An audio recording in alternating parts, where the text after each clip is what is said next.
Hello, and happy Tuesday. I forgot what day we were. Hello, and happy Tuesday. I'm coming to you live to talk to you about finances and stress. You know, the American Psychological Association says, with Americans confronting especially challenging economic times, it's not surprising that money tops the list of sources of significant stress in their lives. Hi, I'm Leslie Cadet, and I'm a life coach for women. I help my clients achieve self-awareness around their emotional triggers through shifting their mindset so that they can make better decisions when they respond, which allows them to bring more balance, peace, and harmony into their life. As I said, today I want to talk to you about stress and finances and how focusing on money can truly be stressful, right? I mean, I don't know about you, but yes, especially in this uncertainty about what's happening in our world today. Have you ever had that thought in your head that I don't have enough money and so I'm unworthy? Or I have money, but if I spend it on anything at all, something bad will happen, especially if I spend it on myself. Or maybe you've said that I know I want to spend my money on that, whatever that is for you, but you're afraid because it's not something that you can readily hold in your hands, like you can easily hold in your hands. You see, self-development is one of those things. Emotional health, physical health. Those are things you can't hold in your hands, but they're also things that we strive for, yet we don't, or we won't take action because we're more afraid of not controlling the process instead of allowing ourselves to only focus on the why we want or need it and allowing the how, the process and the steps to reveal itself if we allow ourselves to totally embrace the process each and every day, which will then allow us to move closer and closer to our goals. But again, it's releasing that control piece of having to know how it's going to work out. Look, no one can see into the future, right? Of having to know how it's going to work out. No one can see in that future picture.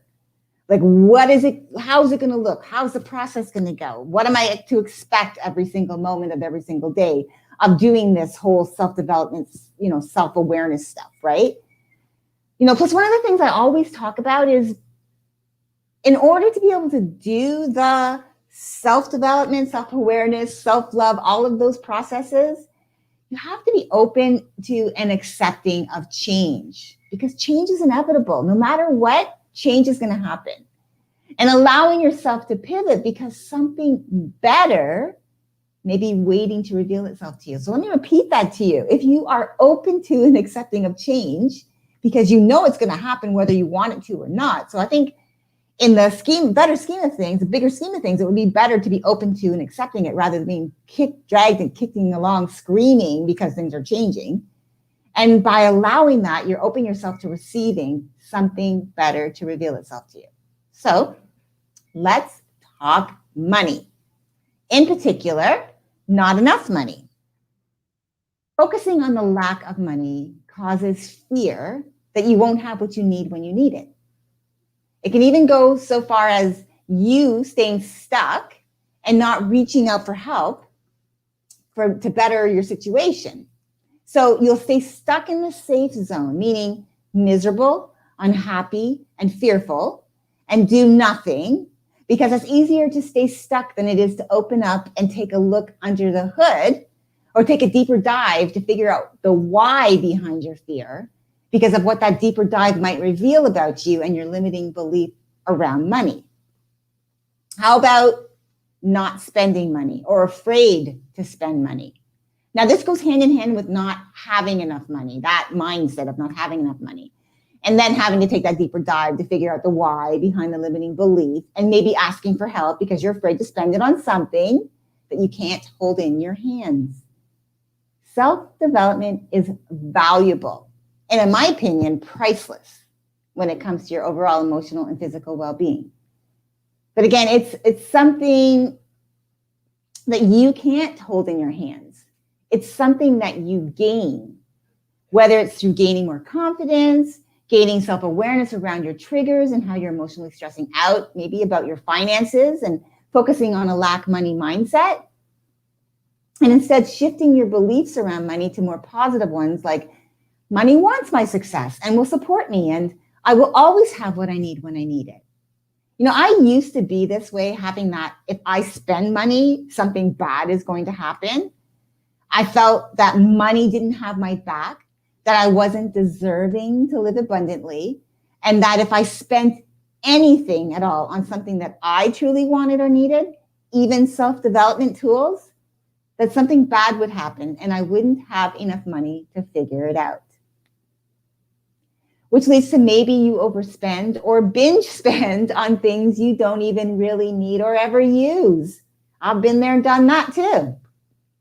You know, you go shopping for the sake of shopping, for the sake of spending money on yourself to feel better. And it works for a few minutes, maybe even hours, or even a couple of days, right? But then you find yourself right back where you started, feeling defeated because you spent money on something that you didn't need or even really want, and you never use it, and you won't take it back to the store, or if you're an online shopper, you can't be bothered to ship it back. And so it ends up at the back of your closet or buried in a drawer somewhere with the tag still attached to all the other stuff that you bought. With all the other stuff that you bought that you've never used, that it was just one of those moments where you were feeling in your feelings, and this was a feel-good fix of the moment. Plus, it puts those negative thoughts, the limiting money beliefs, you know, the lack money mindset on autopilot, where you constantly worry about slipping into debt or slipping further into debt because you max out your credit cards. Again, spending for the sake of spending, for the sake of feeling better because, well, you know, emotional shopping, right? And that leads to finally money and debt.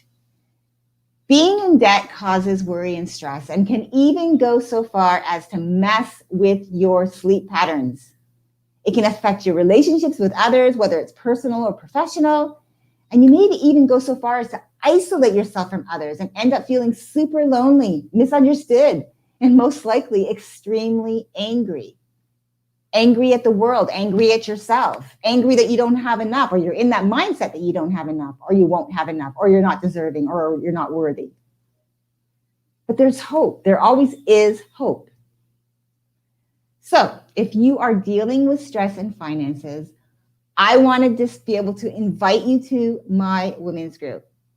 I'm interviewing two amazing young ladies tomorrow night in my women's group at 6 p.m. Pacific Standard Time, 9 p.m. Eastern. We're going to be talking all things finance, and we're going to get some really great tips on how to get out of debt, whether it's student debt or credit card debt or whatever that looks like for you. And we'll get this from two women who have between them cleared out almost $200,000 in debt from their lives. And they both did it in a 2-year span. If that didn't blow your mind, I don't know what else will blow your mind. But really, between the two of them, almost $200,000, that's crazy. If you're interested in hearing more and you want in on an interview tomorrow night, then I want you to click on the link that I'm going to pop into the thing right now, into the chat.